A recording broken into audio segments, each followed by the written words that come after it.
shit. I forgot. Hi, and welcome back to Scored.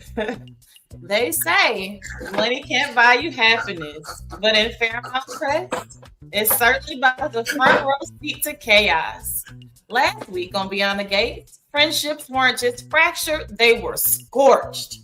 From Nicole and Vanessa's icy showdown to Bill throwing Andre under the bus, the power plays reached a fever pitch. If you thought the Gates kept out danger, think again. Let's get into the weekly breakdown of Beyond the Gates, episodes 68 through 72.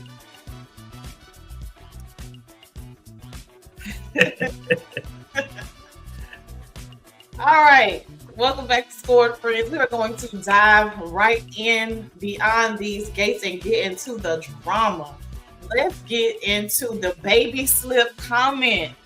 So, Bill accidentally calls Danny baby during a phone call right in front of Haley, and she is sitting there looking beautiful but stupid, okay? Because it's a gorgeous girl, right? She's gorgeous. But she's sitting up there looking stupid. So, given the long history between Bill and Danny, do you think it was just like a harmless fluke, a habit, or is Bill subconsciously still tied to Danny? That man dreams about that woman when he masturbates. I mean, when he.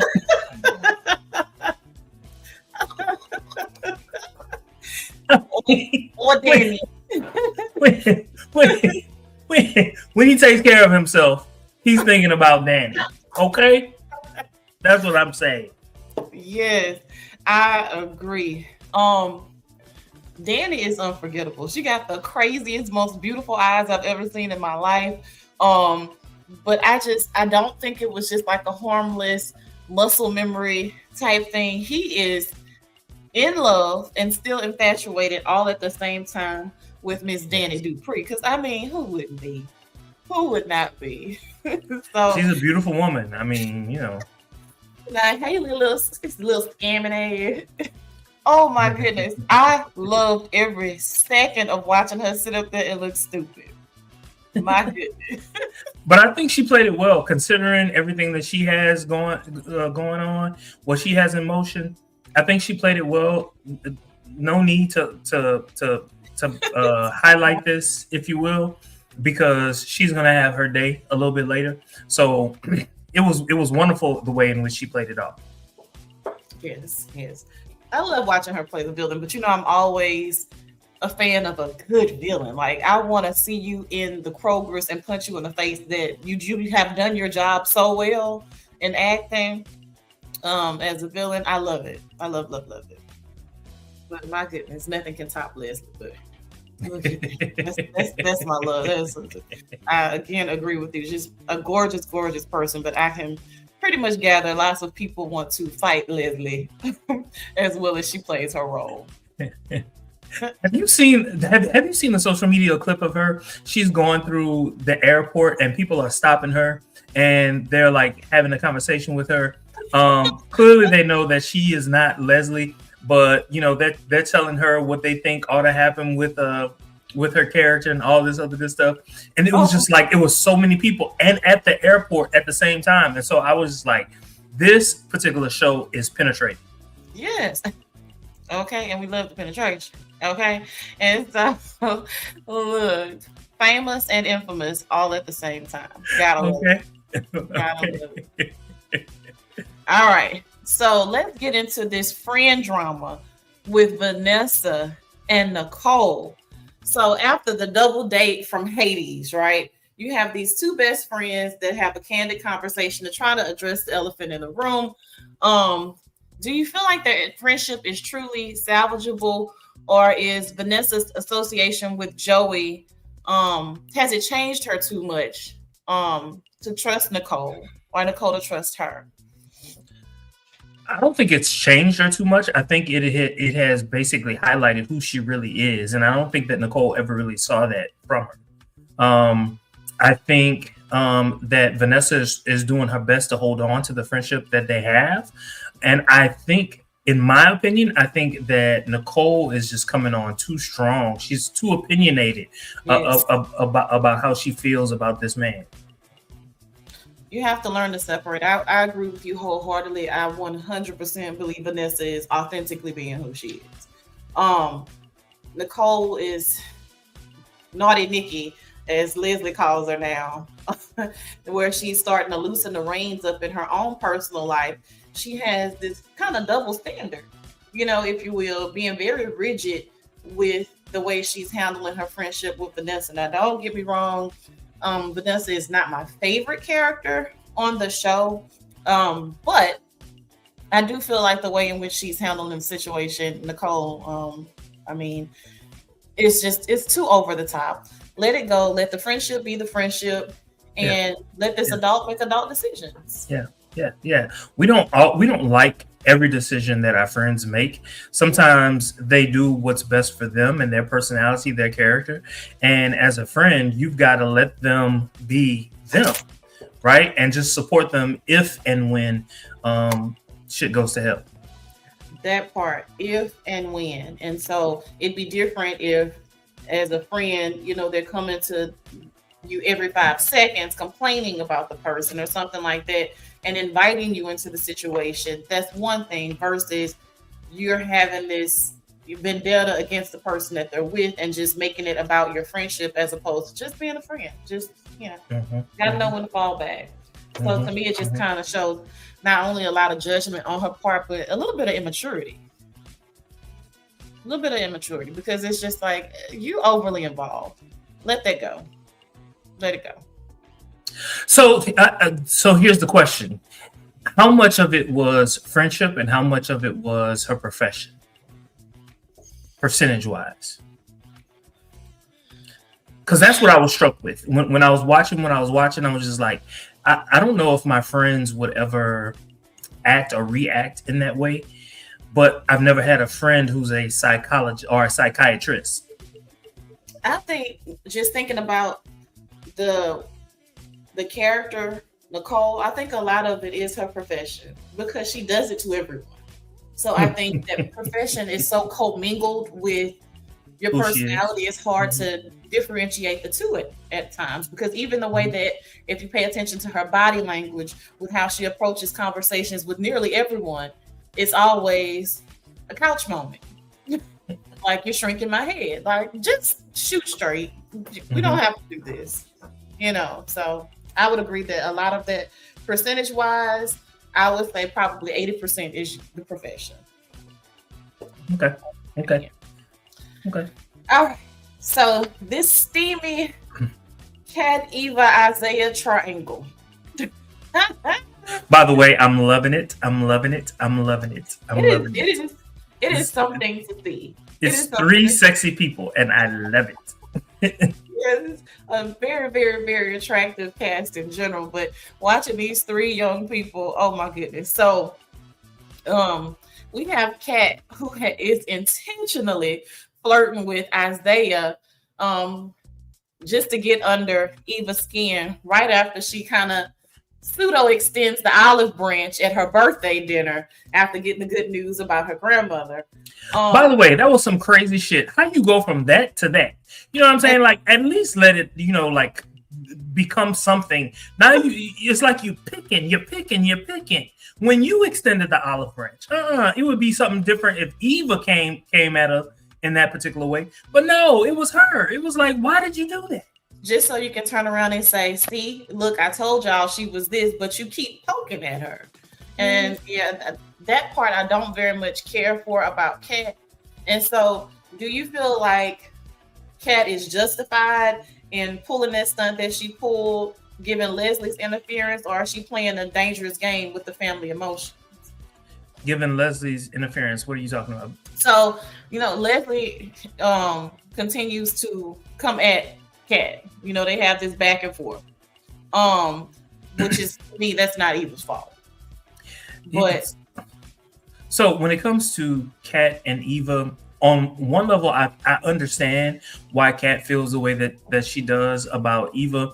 But after a certain point, like let's say a month or 2, let that go. That's your sister. Let it go. Only half, as Kat would say. No, baby, it don't matter. That's your blood. So I'm. Whereas I love the little Nancy Drew thing, again, quoting Leslie, that Kat has going on at times. Just some things about her character are very off-putting. Um, and so it's just like, okay, Kat, your immaturity, your privilege, your little mean girl side, all of these things are showing. All of these things are showing, and I'm not a huge fan of it. But I think she is just the cutest little thing, though. I really do think so. So is Eva. And my God, Isaiah. Whew. I don't know where they picked them from. You know what I love? I love when Leslie says, when she's talking about Isaiah, that man is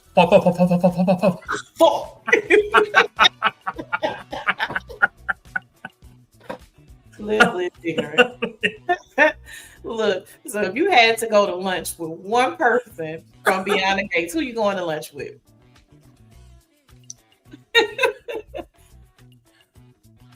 If I want to die laughing, I'm going with Leslie. Because I'm laughing at her. I'm laughing at the shit she says, what she does, who she ends up talking to. Because she's gonna get into an argument with somebody, and I just want to be there. I want to be there. Yes. Okay, we're gonna have to get you on a lunch date with Leslie. Record the whole thing, from the entree, the appetizer, all of it. All right, so our girl Haley.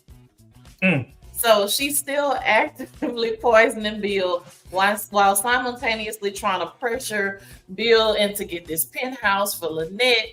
So with Bill becoming more suspicious and kind of questioning her motives, how much longer can she maintain this charade before he or the doctors uncover the truth? So how much longer do you think this is going to last? Well, in true soap opera fashion, if they can extend this out for 2 years, they're going to try. In reality, I would give her like maybe about a month. It seems as if this storyline is wrapping up. At least that's the way it seems. I'm not certain about that, of course. But it just seems like the storyline is wrapping up. What I'm most interested in is how she will rebound after this. That's what I'm most interested in. And I'm wondering, I mean, obviously she is a scammer, but if they're going to get into a bit more of Haley's backstory, as things kind of unfold, because we know that she and Randy are cousins. We know that she's been scamming for quite some time, but I'm always interested in the why behind the what. I don't believe that people are just inherently born evil, or what have you. Of course, there are exceptions to everything, but I'm just interested to see a little bit more of her backstory, especially how amazingly conniving she is. She is. She's a wonderful femme fatale. However, when it comes to her cousin Randy, it seems like they're trying to build his own backstory, especially when I forget her name, but she works for Nicole. She was just like, I see you. You are inherently good. You're a good person. And remember, in season 1, he didn't. Who? Marsha or something. The black lady with the cute short natural. Yeah. Her. He didn't kill someone that he was supposed to kill. He basically kept them alive, right? And so I think the writers are thinking, okay, if we keep this guy as part of the cast, who will he be? Because like these people, I believe in my heart of hearts, they're not going to get rid of Haley. And I think by extension, they're not going to get rid of her cousin. So I'm thinking that the cousin Randy is going to be part of the cast. How will his role expand? Those are the type of things that I think about. I know that's not what most people think about. They're just, watching. But I love the way that all of this works out. No, that's good. Those are great lines of questions because, ultimately that's depth of character, and why keep them around. So again, the why behind the what. Some of it's not bad questions. I like that. Speaking of Randy, he manages to create some sort of ruse with Lynette, gets her phone, and convinces Haley that he's gotten rid of Lynette, do you trust his loyalty to Haley, or is he positioning himself to try to blackmail Haley instead? I think for him, all of the above. I think everything is on the table. He's just trying to see how it plays itself out. I think he's working all angles. And depending on how things play out, he's going to have the right words to say to get himself out of trouble so that he remains on everybody's good side, except whoever it is that he decides to, I don't know, sell out. I wonder what actually happened with Lynette. I'm curious. They I don't think kind of vague. I don't think he killed her. No. Not by any means. But I'm just wondering what happened and how that piece will unfold. I think like he and Haley are family, but Haley is dangerous. She don't care. She does not. And I feel like Randy has flown under the radar for so long that Haley is pulling the strings more than Randy is, obviously. And I feel like she is gonna potentially blow up his spot if he's not careful. So I'm wondering just how this will play out. And I think he recognized that, and I think he's working his escape hatch. Lord Jesus, I can't talk right now. But that goes to what I was saying a little bit earlier. I think he's figured all of this stuff out. He knows his cousin, and he also knows the situation. He knows it from everyone's point of view because they're all talking to him. And so he's able to use the information that he's getting to kind of position himself. Do you think, which, you did kind of discuss this just a few moments back about them more than likely keeping Randy around. But when you throw Joey Armstrong into the mix, is he going to be a problem for Joey? Do you foresee? Because I mean, he at one point essentially ran him out of town. Only for them to bring Randy back. So how will this affect Randy if you put Joey in the mix with all of the little things that Randy has going on? I think Randy is going to recognize that, not Randy. I think Joey is going to recognize that Randy was trying to run game, but the game didn't really implicate him, meaning Joey. And so if anything, his level of respect for Randy is going to increase, and he might be thinking, how can I use you more than the way in which I've been using you? That's fair. All right. The hospital hack. Smitty, sweet, cute little Smitty. With his current undercover investigative journalism thing going on that he has with Jacob, do you feel like Nicole is going to somehow be penalized for Smitty hacking into that computer? Not at all. I don't think anything is going to happen to Nicole. I think, though, that Nicole is getting closer to realizing that Smitty has something to do with it. She's not there yet, not even close. And I think Smitty is going to play it off like, oh, I was just there, to talk to you. I didn't do anything. I didn't see anyone, that kind of stuff. And then that'll be it as far as Nicole is concerned. And I think what's going on with the hospital and the drugs and everything else, I think that the CEO or whatever her title is, I think that she's going to get in trouble, and this little hack thing won't even be an issue. Do you think the chief medical officer is at the top of the triangle? And when I say the top, the very top, is she orchestrating everything with the plasma ring? I know it's kind of going into a different direction, or is she answering to someone above her? Some kind of way. I think I think Joey's involved. I thought the same. Is he the wizard behind the curtain? Only because when Vanessa was talking to him, and he was like, okay, the only advice that I'm going to tell you is that you're going to need someone who's going to run operations, because I'm having all of these problems with scheduling and logistics and all of that other good stuff. And I think that he's referencing what's happening with the hospital.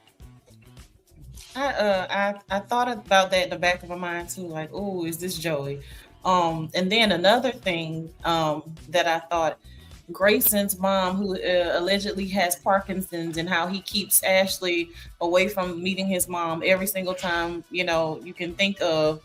I'm wondering if the chief medical officer or whomever is Grayson's mom, because some of their interactions, she scolds him or whatever, but it's something about that dynamic that makes me feel like, is she low key his mom? I wonder. And he's just trying to keep it low key. Yes, both of them. Interesting. So I don't know. I'm interested to see if I'm just grappling at nothing, or is there something there? I don't know. It's just a sneaking suspicion that they are somehow, like, that's his mother or somehow related. I don't know. But we shall see. So we have the patriarch, Vernon Dupree. Love him, love him, love him. So in this week's episode, they kind of weaved in now a new potential health concern for Vernon. So he reaches out to Madison after he's having these kind of memory lapses.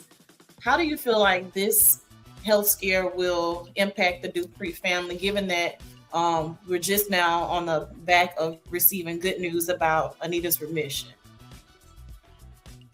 I think the family would be devastated. It would be like a situation where you had both. One is ill, knocking on death's door, and then now you find out someone basically has a death sentence. They're about to die. And on top of the potentiality of dying, it will be a slow death where you get to see them deteriorate. Like, that's horrible. My goodness. Take Ashley off the show. Don't take Vernon. Please don't take Vernon. Please don't take Vernon off the show. Ashley can go. Ashley, is that the model? No. Oh no, that's Danny. Ashley is the nurse. Tied up with Grayson, and she and Derek had that story. So Ashley can go, Derek can go. Not Vernon. Don't take Vernon Dupree off the show. My goodness, I might stop watching for 3 months if they take Vernon off the show. No. And I do mean a consistent 3 months. I will be protesting.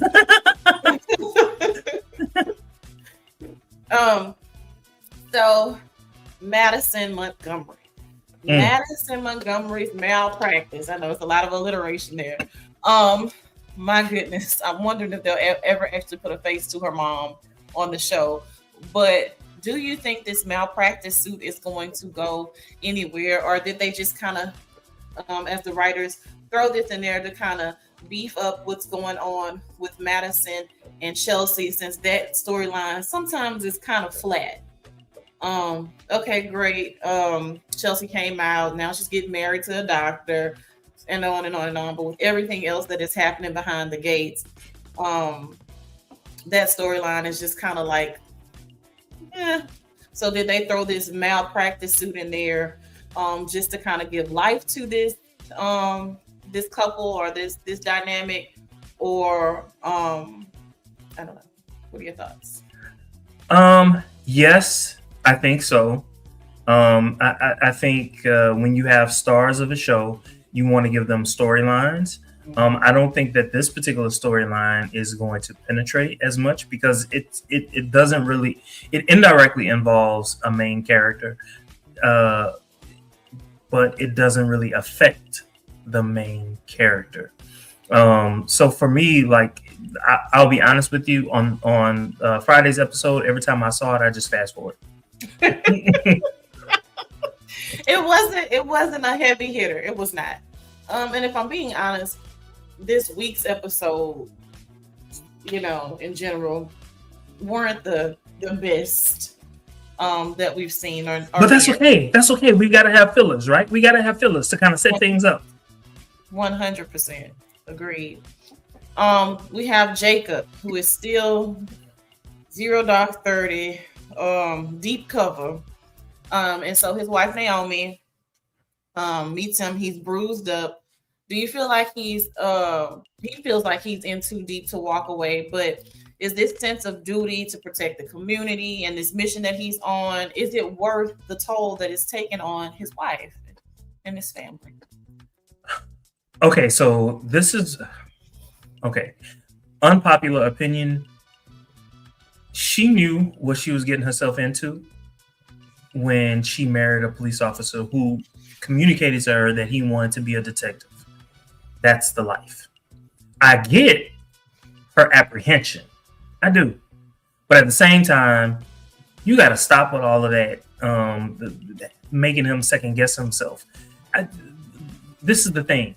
If he's out doing whatever it is that he's doing, he can't have those thoughts in his head running around. He's gonna second guess himself. He can't do that. So you gotta lay off. He don't get involved with your practice. So don't get involved. At the same time, I get it. That is your husband, and you want him to be there around at all times. But there's a line, and I think that she's crossing that line. So I 1000% agree with everything you just stated. Couldn't have stated it better. Here's my problem with this situation and why I feel like Jacob was not ready to go undercover. He should have never given Naomi that burner phone. He should not be meeting up with her. That shows, you're not ready, because you're putting your family at risk, you're putting yourself at risk, and the investigation that you're so hell-bent on bringing down this plasma ring. You're making all of these sideways moves that just aren't very wise. So I feel like, in essence, to surmise, he sucks as an undercover cop. He absolutely sucks. He does. He's absolutely terrible as an undercover cop. And I know it's easy to say, but there's a reason why I'm not a police officer, let alone a detective who wants to prove myself and be undercover, because that is the thing. He wants to prove himself. He wants to prove himself to his dad more than anything else. It's for the approval to make your father proud. That more than anything is what's driving him, and that's not wise.